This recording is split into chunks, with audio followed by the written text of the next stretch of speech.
League One, Colchester play Stockport and Norwich take on Brighton. Both those games are at home, while Southend are away at Tranmere. And don't forget, you can follow your team on your local BBC radio station. Kick-off tonight is at 7:45. A memorial service has been held today for the man thought of by many as Mr Ipswich. James Hare died suddenly 2 weeks ago. He'd been Chief Executive of Ipswich Borough Council for more than 20 years. Today, 360 guests gathered to pay tribute. The service was beamed live to the Corn Exchange, where hundreds more gathered. The general election could be another 6 months away, but that hasn't stopped one candidate from launching his campaign already. Adrian Ramsay is standing for the Green Party in Norwich South, a seat which is likely to be one of the most interesting of the whole election.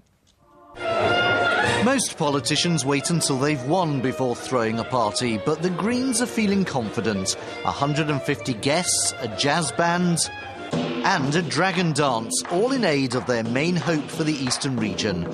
Yet when Adrian Ramsay last stood in Norwich South in 2005, he came a rather poor fourth. Well, what's changed since the last general election is that the Green Party has become the second largest party on the City Council. For 3 years in a row, we've been in first place on local election vote share in the constituency, and people know that if they vote the same way at the general election, then we will win. The Greens have done well recently in Norwich, which is why they're making this their main target seat. And this is another reason why it's so interesting. It's currently held by Charles Clarke, former Home Secretary, a big scalp if anyone can take it. He first crossed swords with the would-be MP during a school debate on what the Labour Party stood for. A brilliant, pragmatic new form of politics to fit the global society of the 21st century for everyone's benefit, or a big con to maintain working class support? That's a very serious question for a very serious person. But there's another big challenger in Norwich South. The Liberal Democrats nearly won here last time, and they too have made this their main target seat in the East. Their candidate's been working at it for 3 years. We've got the resources, we've got the people and the manpower. We're absolutely determined to win this election. I'm very confident we will. As for Mr Clarke, he says he's happy to stand on his record, and he believes he still has enough support to win. With two parties heavily targeting the same seat, it's very possible that they'll split the anti-Labour vote, and Charles Clarke could well get in again with an increased majority. That's what makes this seat so interesting and unpredictable. Andrew Sinclair, BBC Look East in Norwich South.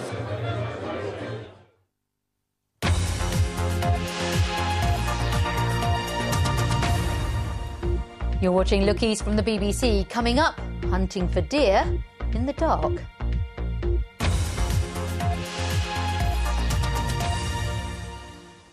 Well, you're probably aware that it's recommended that you don't drink alcohol when you're pregnant, but you may not realise just how dangerous the effects of alcohol can be.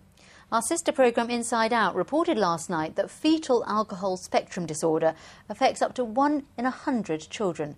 The trouble is, it often goes unnoticed by doctors or is mistaken for behavioural difficulties.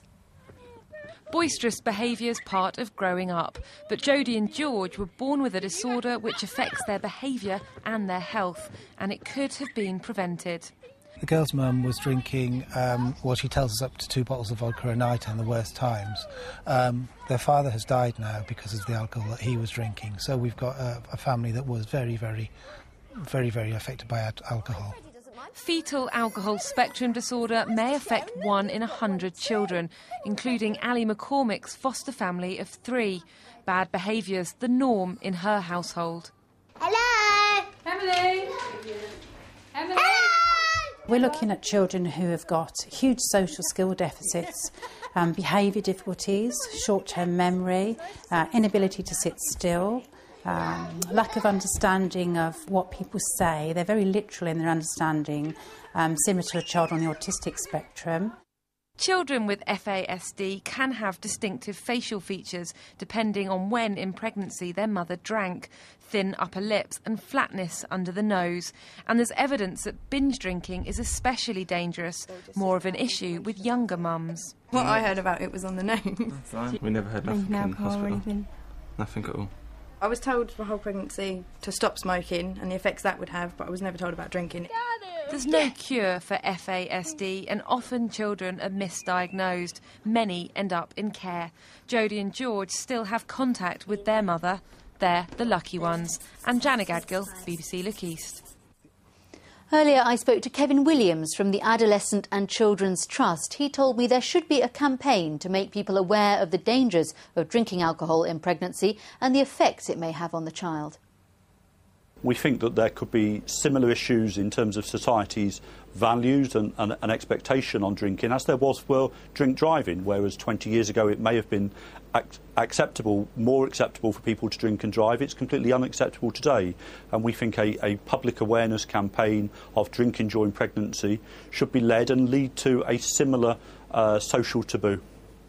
So do you feel that at the moment that the messages are a bit mixed? You may be able to have the odd glass of wine and people might misinterpret that as actually there is no risk? Absolutely, and what we know is from the evidence is that drinking, there is no correlation between the amount of drinking and the impact that can have on the fetus. Clearly, the higher level that people drink and in the early stages of pregnancy, particularly around brain development, we know that has the biggest impact. But we know that the individual women and their fetus all react differently to different levels of alcohol. We've heard that the syndrome can sometimes be misidentified as just behavioural problems. If it was identified earlier, is there anything that can actually be done to help those children? Certainly, if the syndrome is identified earlier, what we can do is educate parents, whether they be the birth parents or foster carers or adopters, in terms of techniques to manage the different types of behaviour that children with fetal alcohol spectrum display.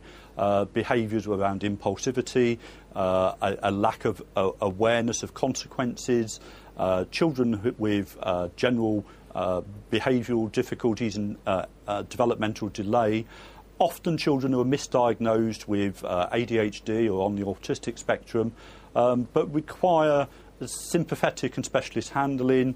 It's about understanding the impact on that individual child and therefore how parents may manage that child.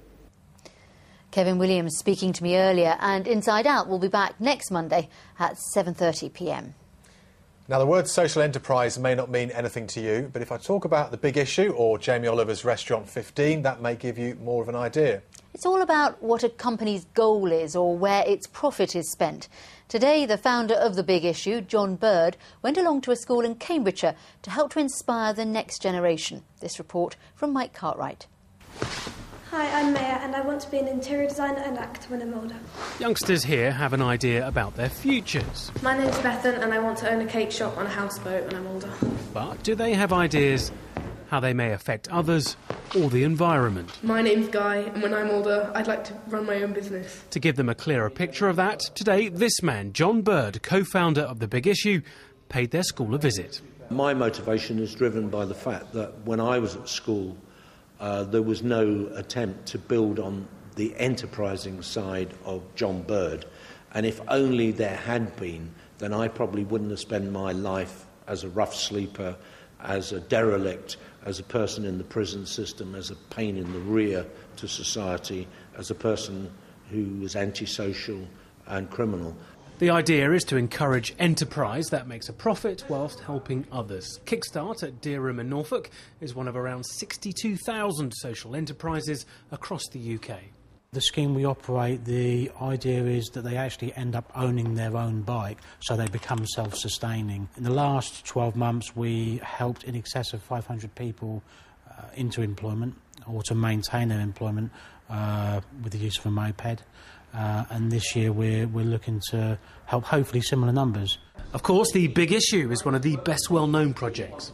It is now all over the world. I was in India a few weeks ago and Pakistan, we're starting there. We're starting in Taiwan in early January. We've launched in Japan, Australia, South Africa. It is an enormous enterprise. I think what he does is really good because it raises awareness of homelessness and in the societies and communities. And it also shows just how much you can make out of your life, even if you have a bad beginning. The youngsters have now been set a challenge: come up with an idea for a company and make it work. Mike Cartwright, BBC Look East, Bottisham.